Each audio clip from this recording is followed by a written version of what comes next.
नमस्कार, मैं हूं आपके साथ खुशबू सिंह और आप देख रहे हैं दैनिक संदेश। तो चलिए नजर डालते हैं इस वक्त से जुड़ी कुछ मुख्य खबरों पर। मुख्यमंत्री उत्तर प्रदेश शासन योगी आदित्यनाथ द्वारा तहसील तुलसीपुर के विकास खंड पचखड़वा में रुपए लागत 33.59 करोड़ की लागत से 5.5 एकड़ में विस्तृत थारू जनजाति संग्रहालय का लोकार्पण किया गया। बता दें, मुख्यमंत्री योगी आदित्यनाथ ने कहा कि आज पूरा विश्व ग्लोबल वार्मिंग का सामना कर रहा है। यदि जंगल की रखवाली करने वाले जनजातीय समाज के लोगों से सबक ले तो पर्यावरण संरक्षण की सीख उनसे मिल जाएगी। मुख्यमंत्री ने कहा कि मां पाटेश्वरी के नाम से विख्यात धरा देवी पाटन को नमन करता हूं। थारू समाज के लोगों को हृदय से बधाई देता हूं।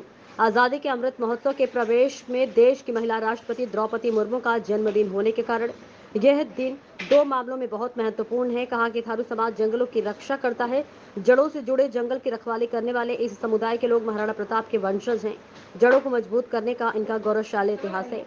प्राचीन काल में ही यह समाज जड़ जमीन जंगल की रखवाली करता चला आ रहा है। कहा कि जनजातीय दिवस के रूप में 15 नवंबर को प्रधानमंत्री नरेंद्र मोदी के आह्वान पर मनाया जा रहा है। ये थारुओं का गौरवशाली इतिहास है। प्रधानमंत्री नरेंद्र मोदी के नेतृत्व में 9 साल पूरा होने पर बहुत कुछ कहने को है। 21 जून को योग दिवस पर लोग राष्ट्र के साथ जुड़ेंगे। जिले में मेडिकल कॉलेज की स्थापना युद्ध स्तर पर है। 5 वन टांगिया को राजस्व का दर्जा दिया गया है। थारुओं को कनेक्टिविटी से जोड़ा गया है।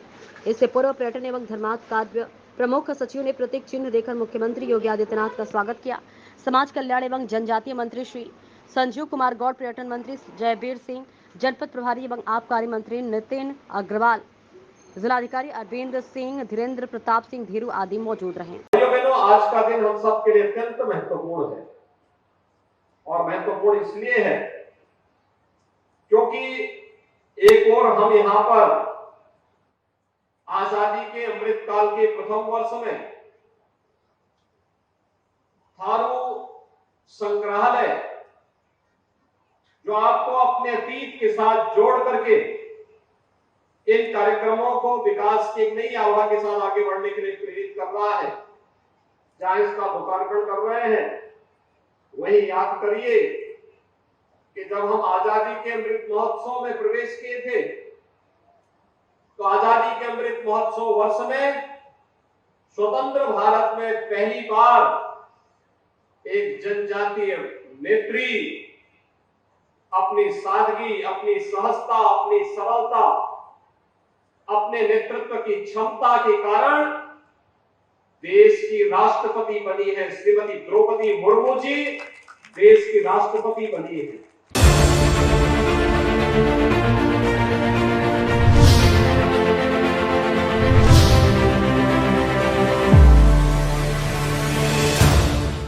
थाना गंगेरे के क्षेत्र ग्राम पंचायत हिद्रामई में कई दिनों से 3 गौ माता की बेरहमी से मौत हो गई और ग्राम प्रधान को पता होने हुए भी कुछ नहीं किया गया। जबकि ग्राम प्रधान को ग्राम के कई लोगों ने बताया कि उसके बाद भी कोई नतीजा नहीं निकला तो लोगों ने बजरंग दल को सूचना दी। उसके बाद बजरंग दल के जिला संयोजक बजरंगी बॉबी चौधरी जी और सह संयोजक बजरंगी शांति प्रसाद हिद्रामई पहुंचे और ग्राम प्रधान को बुलाया और जेसीबी को तुरंत बुलवाया। फिर हिंदू रीति रिवाज के अनुसार गौ माता का अंतिम संस्कार किया गया। पर ग्राम प्रधान हिद्रामई ने बहुत गलत किया, जबकि गौ माताओं ने अलीगढ़ से कासगंज मार्ग के किनारे ही दम तोड़ दिया और ग्राम प्रधान ने टाइम रहित कुछ नहीं दिया। ये तो हर व्यक्ति की जिम्मेदारी होती है, फिर भी वो तो ग्राम प्रधान है, उनको ऐसा नजर अंदाज नहीं करना था कि वहां से लोगों को निकलने में बहुत दिक्कत होती थी।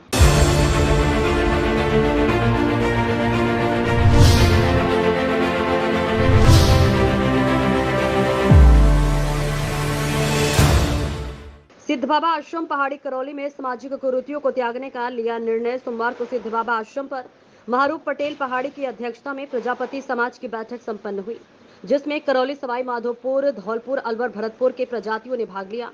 आयोजन समिति के चेतराम प्रजापति एवं कैलाश प्रजापति ने बताया कि बैठक में हरज्ञान प्रजापति, रामेश्वर ठेकेदार अध्यक्ष करौली पप्पू, फिर सिंह प्रजापत अध्यक्ष रमेश एवं जिले के सभी तहसीलों से लोगों ने विचार व्यक्त करते हुए सामाजिक एकता पर बल दिया, समाज की कुरीतियों को त्यागने पर बल दिया, जिसमें मृत्यु भोज तिये की बैठक में भोजन करके पर शादी विवाह में डीजे पर रोक, उसे लग्न में ही रस्म करेंगे। शादी विवाह भात जमने में फिजूल खर्चे रोकने का निर्णय लिया। बैठक का संचालन नग्गूलाल प्रजापति ने किया। अन्य बिंदुओं पे यादराम प्रजापति हत्या खुलासा करने के लिए एसीपी को ज्ञापन देने तथा आगामी बैठक 3 जुलाई को करौली में होगी।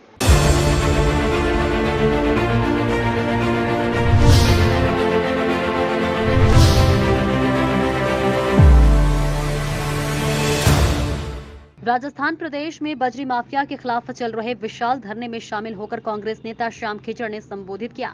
खिचड़ ने कहा कि पूरे राजस्थान की बजरी एक ही व्यक्ति को सौंपकर राज्य सरकार ने मनमानी दरें लेना शुरू कर दिया है।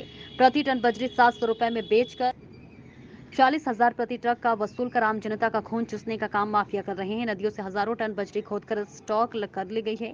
पुलिस व माइनिंग डिपार्टमेंट मिलाजुली का खेल कर रहे हैं। हम कांग्रेस के लोग जनता को मुंह दिखाने लायक नहीं बचे। पूर्ववर्ती भाजपा सरकार ने इसी व्यक्ति से बजरी का घोटाला करवाया और वर्तमान सरकार भी इसी व्यक्ति से महाघोटाला करवा रही है। गुंडे बदमाश नाकों पर बैठकर क्षेत्र का सौहार्दपूर्ण माहौल खराब करने की कोशिश कर रहे हैं। उन्हें भगाया जाए। बजरी के फर्जी हजारों टनों का स्टॉक सरकार अपने कब्जे में लेकर रियायती दरों पर बजरी भरवाए। बजरी माफियाओं के खिलाफ सख्त कार्रवाई की मांग की।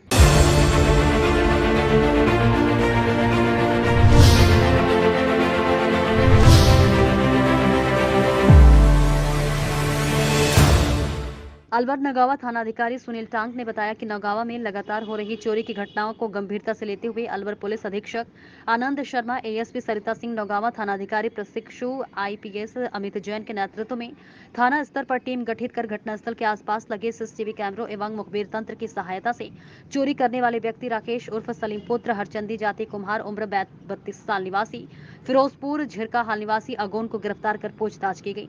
पूछताछ में उक्त व्यक्ति ने चावला किराना स्टोर, छाबड़ा किराना स्टोर और चोपड़ा बाजार में स्थित किराना की दुकानों में चोरी करना स्वीकार किया है। दिन में रह की रात में चोरी। थानाधिकारी सुनील टांग ने बताया कि राकेश उर्फ सलीम फेरी लगाने का काम करता है। इस तरीके से वो दिन में इन दुकानों की रैकी करता था और रात को चोरी की वारदातों को अंजाम देता था।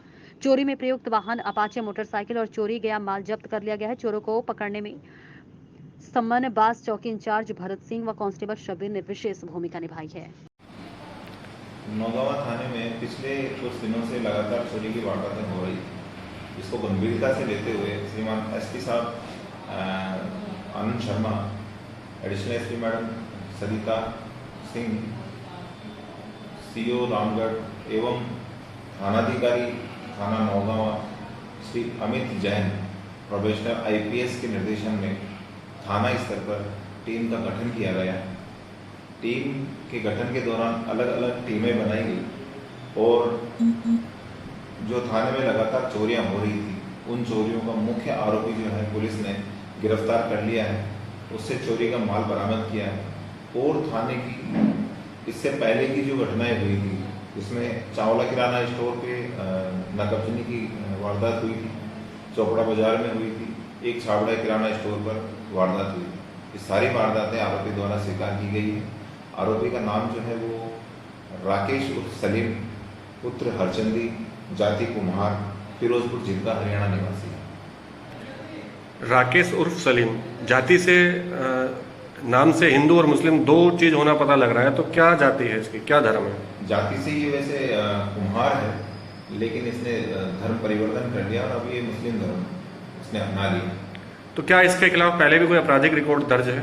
इसके आपराधिक रिकॉर्ड के लिए संबंधित थाने को हमने लेटर जारी किया है। रिकॉर्ड आने के बाद में इस चीज़ के ऊपर कार्रवाई करेंगे, जांच करेंगे। पूछताछ में ये जानकारी मिली कि ये चोरी में कितने लोग शामिल थे और किस प्रकार से चोरी की घटना को अंजाम दिया। दौरान ये बता रहा है कि मैं जो है फेरी का काम करता हूँ, फेरी में ये दुकानों पर आता है और रद्दी लेता है। रद्दी लेने के लिए जब फेरी पे आता है तो उस दौरान ये रैकी कर लेता है और फिर रात्रि में आकर के और फिर वो चोरी की वारदात को अंजाम देता है। क्या अकेला ही आदमी चोरी करता है? इसने पूछताछ के दौरान अकेला ही वारदात करना स्वीकार किया है। किस वाहन का प्रयोग किया और क्या उस वाहन को जब्त किया गया? सफेद कलर की अपाचे मोटरसाइकिल इसने बताई है और हमारे अनुसंधान में भी सफेद कलर की एक अपाचे मोटरसाइकिल आ रही थी, वो हमने बरामद कर ली है और मुकदमे में जब्त कर ली। किसी पुलिसकर्मी की इस कार्य में चोरों को पकड़ने में विशेष भूमिका रही हो? हाँ, हमारे थाने के हेड कांस्टेबल भरत सिंह और कांस्टेबल शबीर दोनों की इसमें विशेष भूमिका रही है। उन्होंने अच्छा प्रयास किया है। बाकी तो थाने की समस्त टीम ने कार्य किया है, सराहनीय कार्य।